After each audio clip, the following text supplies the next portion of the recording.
All right, good afternoon.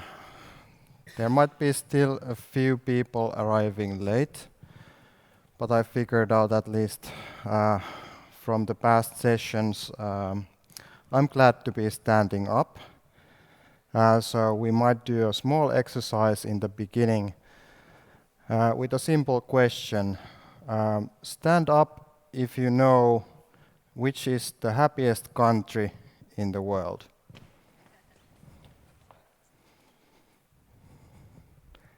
All right, the news haven't spread around globally that much, but the answer is Finland. So, how Finland became the happiest country in the world? I'm going to tell you a small personal story. When I grew up, Finland was hit by a huge recession in the 90s. And my family got struck pretty bad. Both of my parents got unemployed, meaning there was no income for the family as such. But luckily, in Finland, we had the unemployment fund from the government, so we could get by. We could get food, electricity, water, roof on top of our heads. Although this took quite many years, we survived, and I was also able to get into school thanks to the Finnish schooling system and free university for Finnish citizens. And I get to do an engineering degree, and I managed to squeeze in a job also. And here I am with Nixu, doing quite well and happily paying my taxes to the Finnish government as my at least part of giving back to the society. So, the answer how Finland became the happiest country in the world, I think first is the education. That anyone can afford it, it's free, it creates equal starting point for all the Finnish citizens. And of course, then the universities also are free to get even more improved skills for work life. We have the social security network for things like unemployment or illness, so you're guaranteed at least that much money that you can survive and stay healthy. We have a transparent government. We have high level of citizen contribution to decision making, and we Finnish tend to trust the government and are happy taxpayers as well. We have clean air, water, and also nowadays pretty nice climate as well. It's not that hot even in the summer.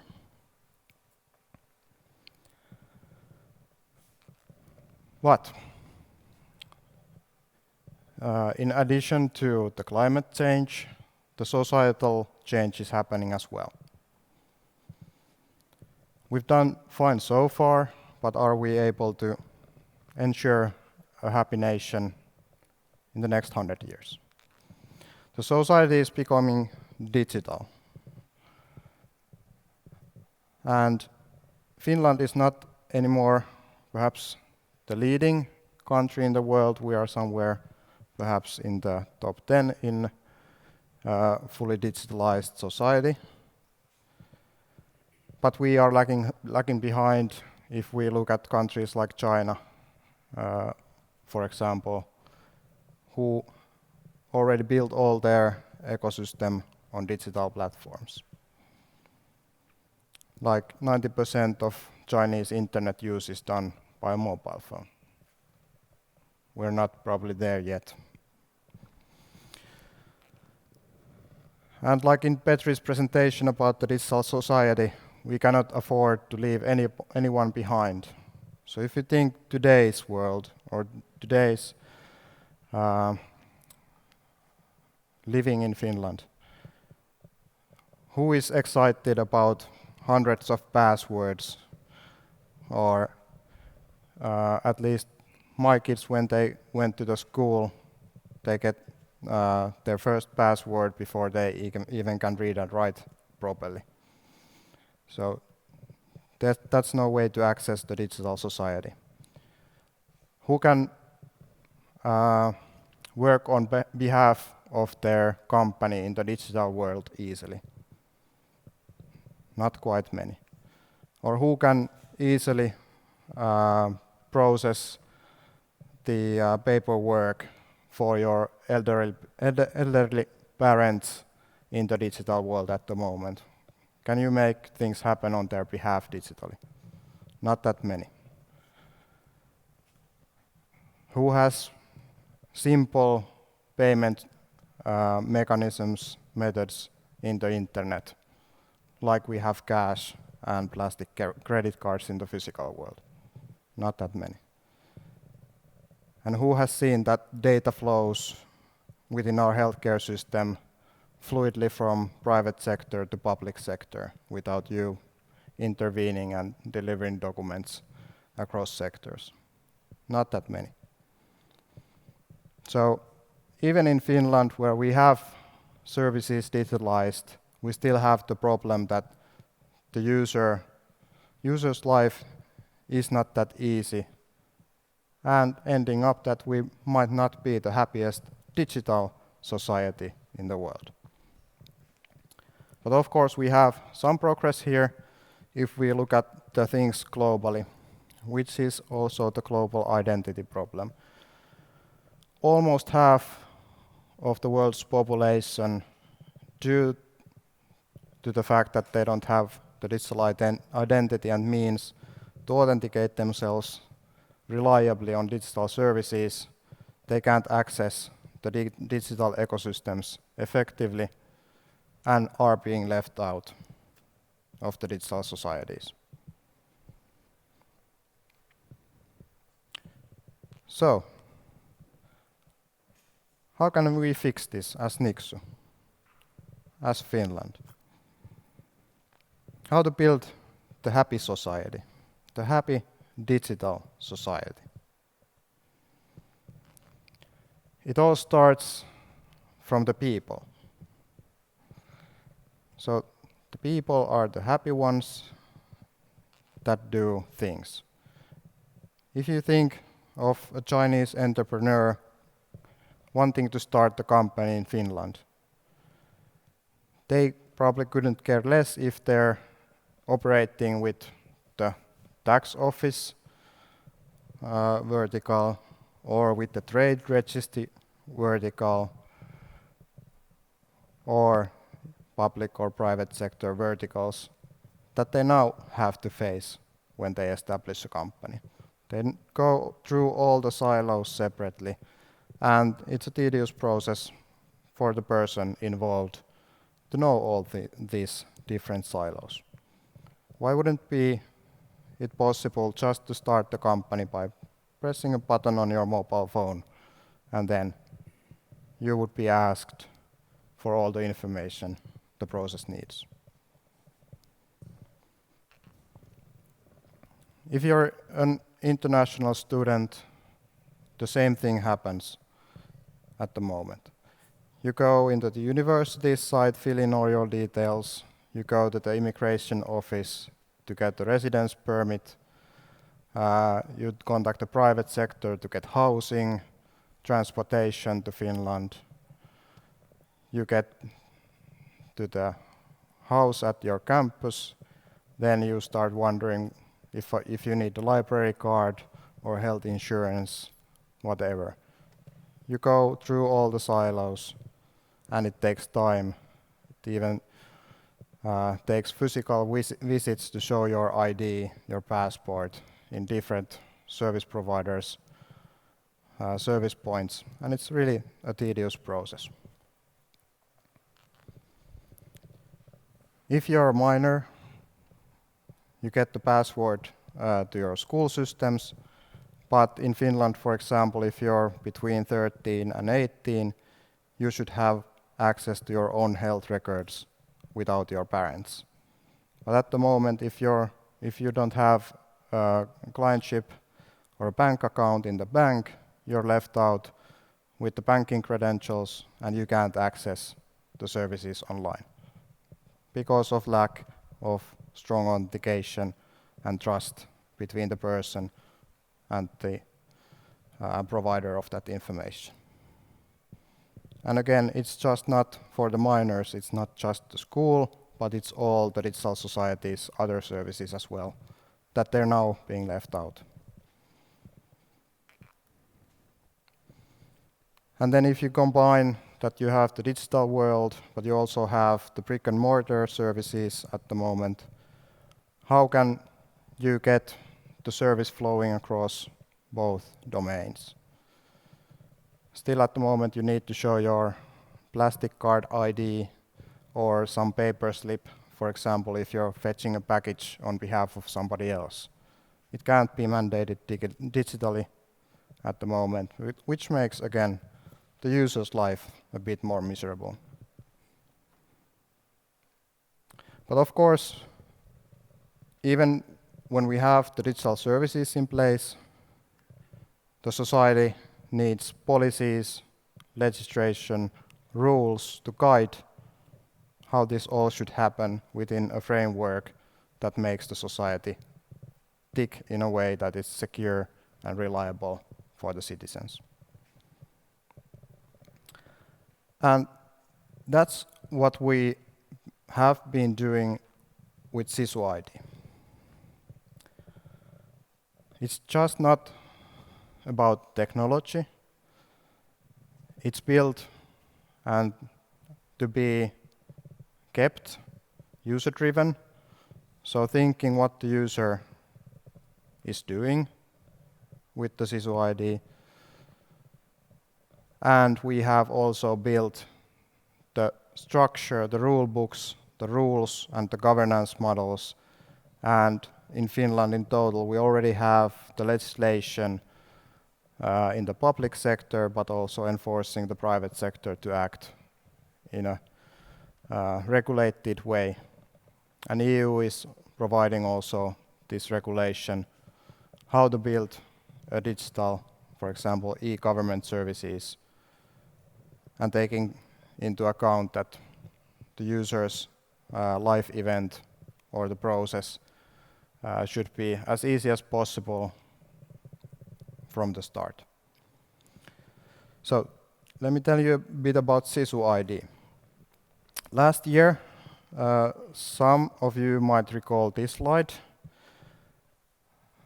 So last year in August, we said that we have this kind of fluffy idea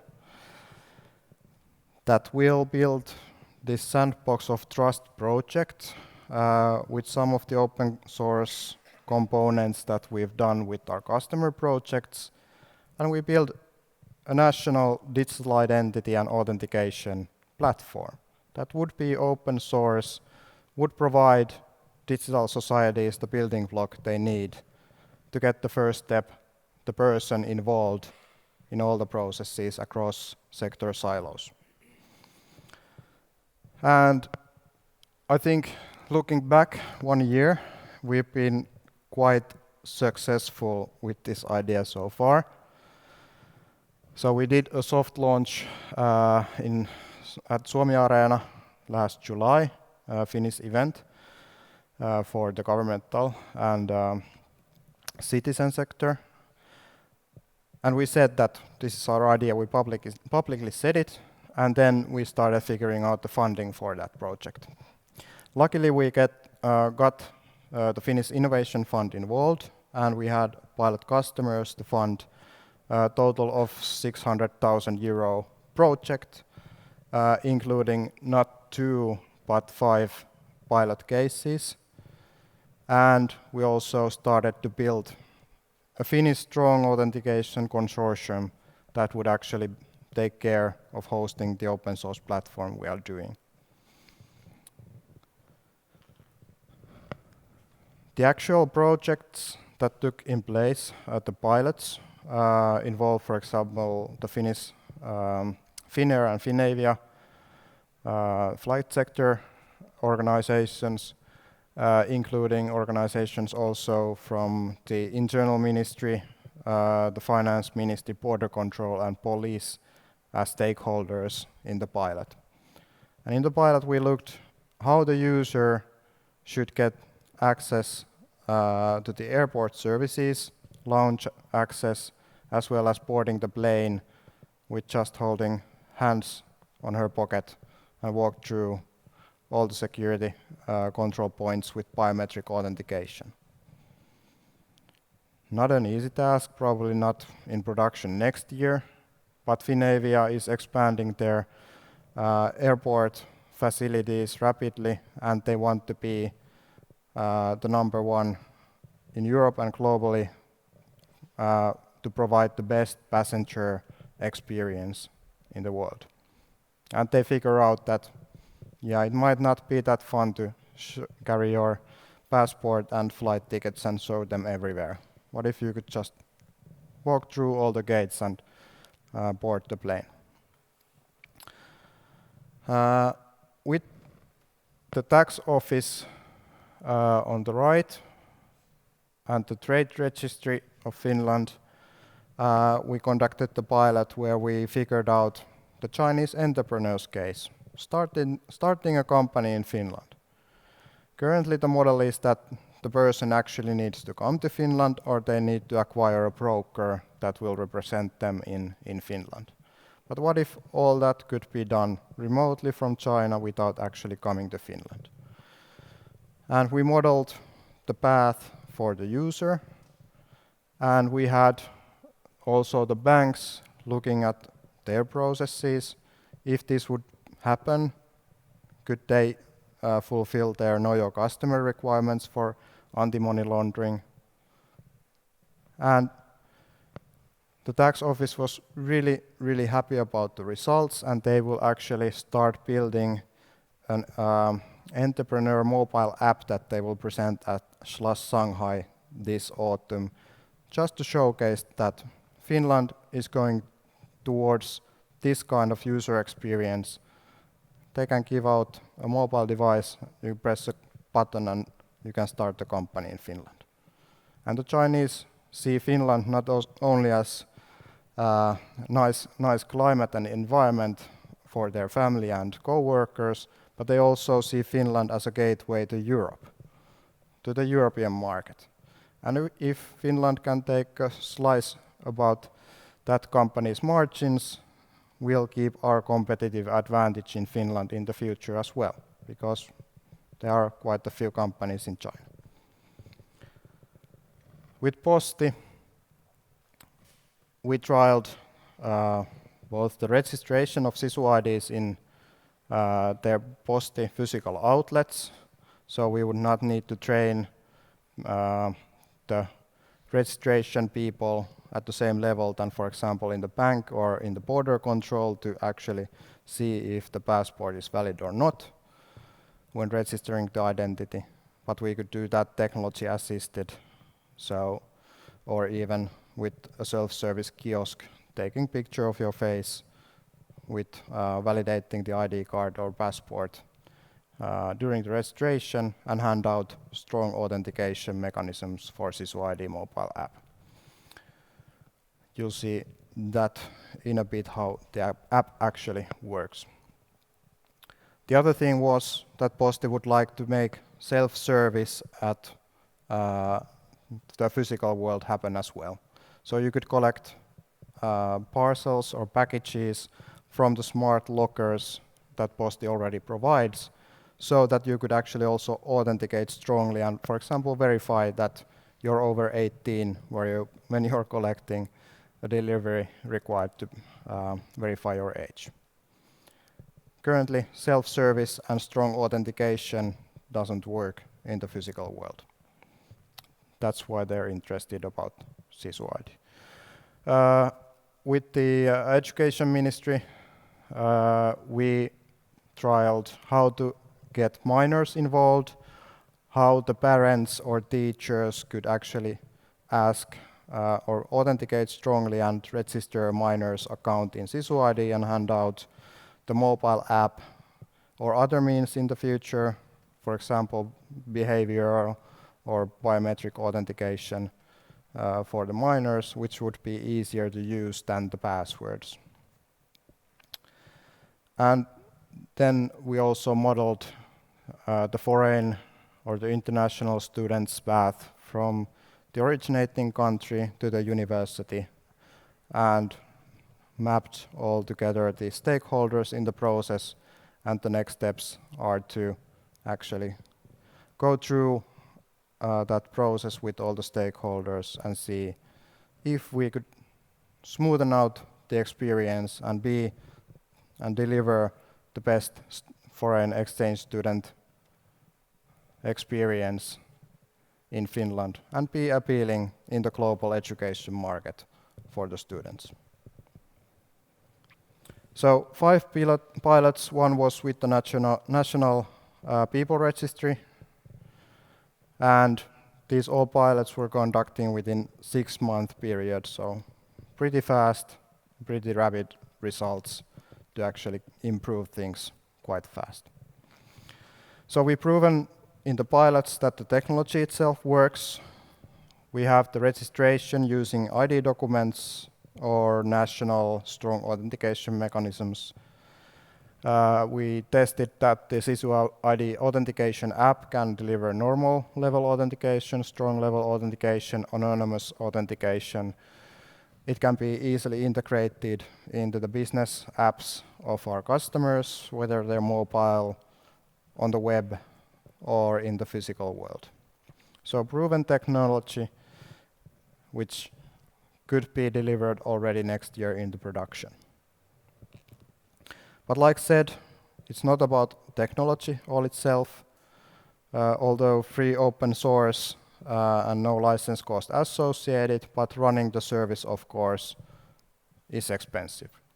So we figured out a model, a cooperative model, where all the service providers using the service would form a consortium and host the service with shared risk and shared cost model. And we had already more than 30 organizations involved in the Cso Id community. More than 15 joined us in multiple workshops figuring out how this consortium should be governed, priced, what kind of use cases and what kind of roadmap technical guidelines we need to be able to run this kind of national part of the critical national infrastructure. The rule books are public. You can take a picture with your mobile app or mobile phone. It points to the csoid.com/rulebook address where all these pricing, etc. is already available. And this is a model that we can export from Finland and share globally. The open source code is with MIT license mainly, and these are with Common Creations license, so free to use, free to modify and share. And our business outlook looks like this at the moment. So we are starting production pilots, trying to get funding for that phase, and we are talking with the Finnish national investment company or the governmental investment company Vake for funding this for Finland, for the Finnish market, and using that as a showcase for a new company that would be hosting the solution in Finland to actually export this whole thing globally. And there we are talking with Business Finland how to get leverage on the things we do here and scale that up rapidly for international business. And we see that, as I said, the person is the first step that you need to get in touch reliably with the services.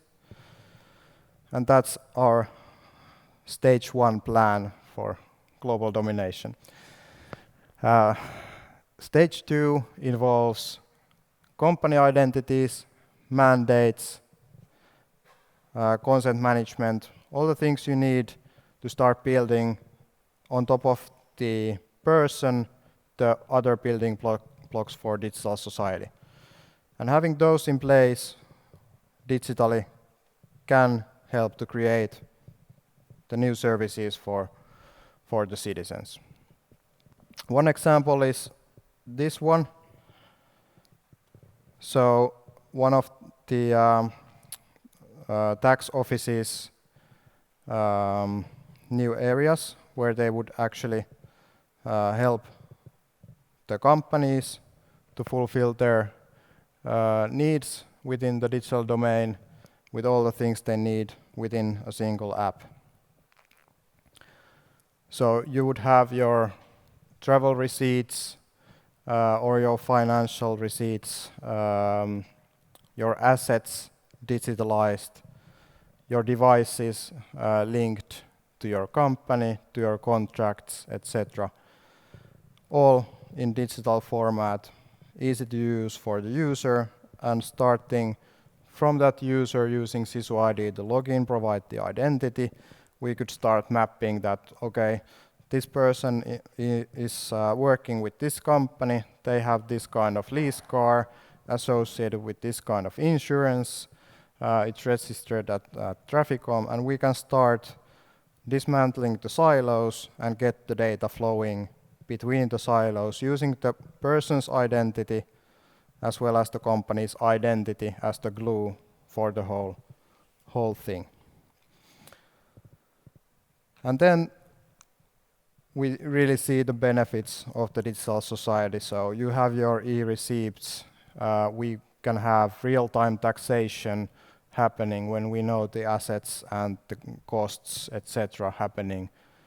And that's how we can build a happy digital society, starting from the person and building on top of that. So, the future e-government based on Nordic values. This is something that we can help to export. We can help to export happiness out of Finland. So, produced in public and private sector partnership, mainly based on free open source provided by companies like us or by the government. And including knowledge from both sectors, we can also package the policies and the required legislation as the total framework, not only technical solutions, but also policies and ways of working together. And of course, making sure that the digital society keeps running, we ensure that it's secure and privacy aware from the start. So the national architecture could look like this. You have the registries, you have open data, you have the digital identities and authentication in smack of middle, the whole thing. And then you can start building real-time economy, real-time taxation, etc. And then you need to have the cyber defense layer making sure that all that works. So, it's really up to us. Of course, we can make the change happen. We can build the happiest digital societies. We already are discussing with the United Nations labs.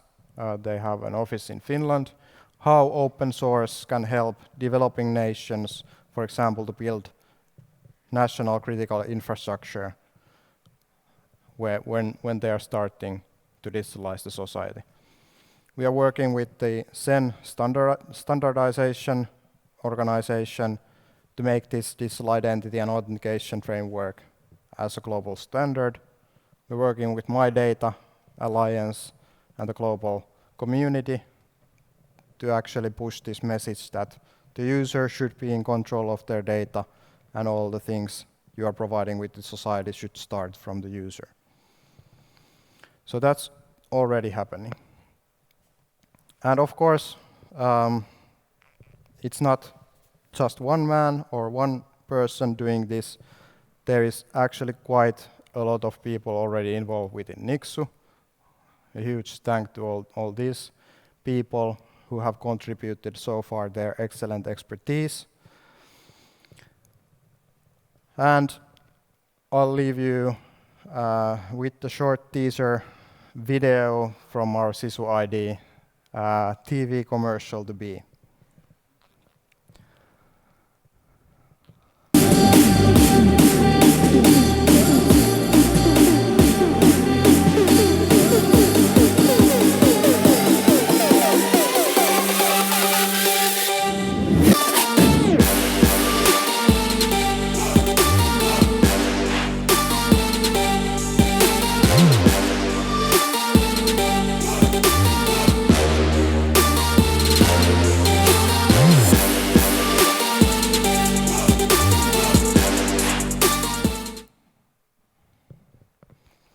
So, thank you.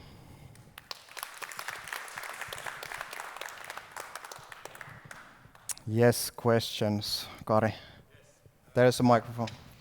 Okay, thanks. Hello.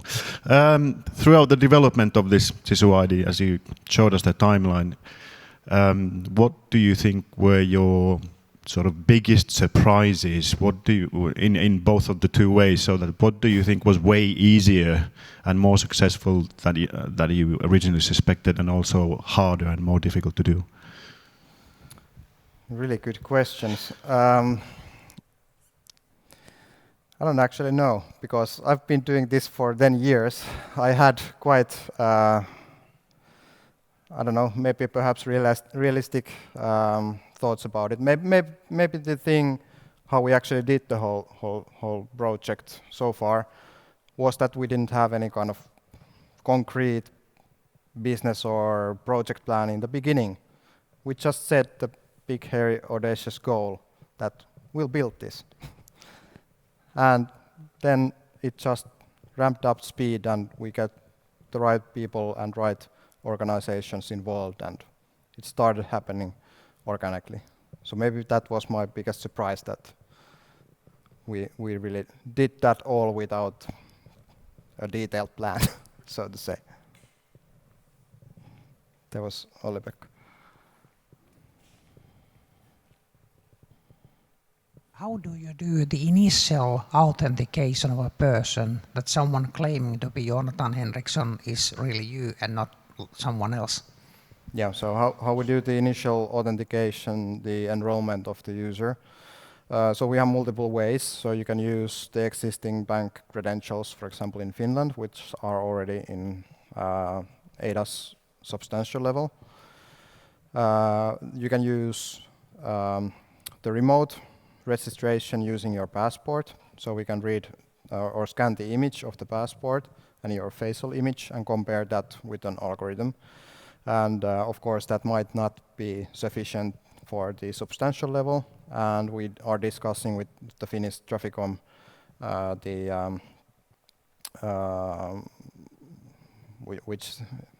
what is it in English, the whole term, it's not the auditor, the authority for the national trust network. And they're saying that if it would have the NFC capability to read the biometric passport, for example, and the facial image stored there, then it might get to the substantial level, but that's still under discussion. And then you have the physical registration points, that where you can show your ID and passport and get the person to actually verify that you're you, and then hand out the registration one-time password or a code that you can use to activate the authentication device. So we have multiple ones, so we're not stuck with just one and hoping that the users will accept that, but to get more users to use the authentication methods more fast, we need to ensure that it's easy for the bigger mass of users.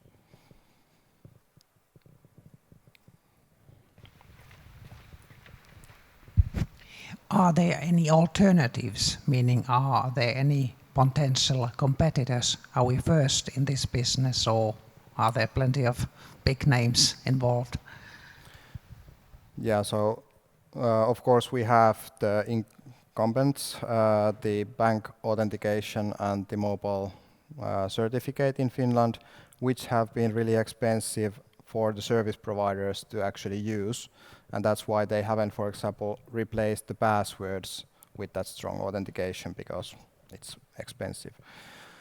I haven't heard that there are any newcomers to the Finnish market, because on the other hand, the regulation took away some business from the transaction-based business, and it would be dumb actually to get to the market now at this point after the regulated prices has gone down.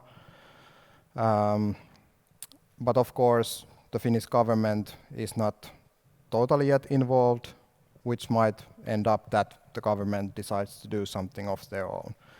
We're trying to fix that situation, of course, by keeping everything that we do open, saying everything out loud publicly, and telling at every step that the government is free to join, and we want to have a dialogue with them and do this together. And we are flexible. We can even scrap the Cso Id name and say that it's Finland.fi authentication.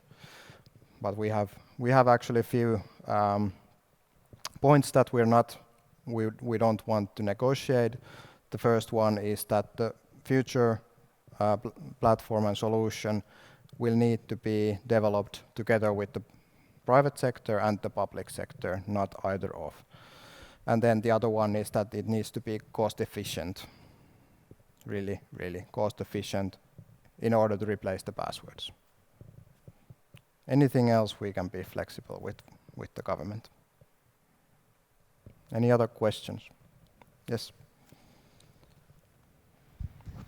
How does the business model look like?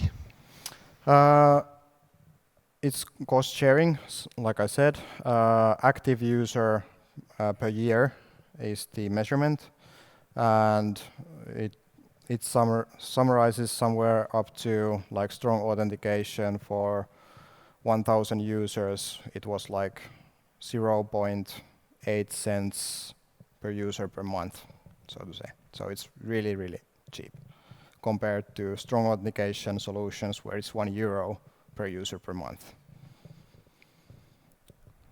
The rule books have the pricing tables, so you can check out csoid.com/rulebook and you can find all that info. Any more questions? If not, I thank you.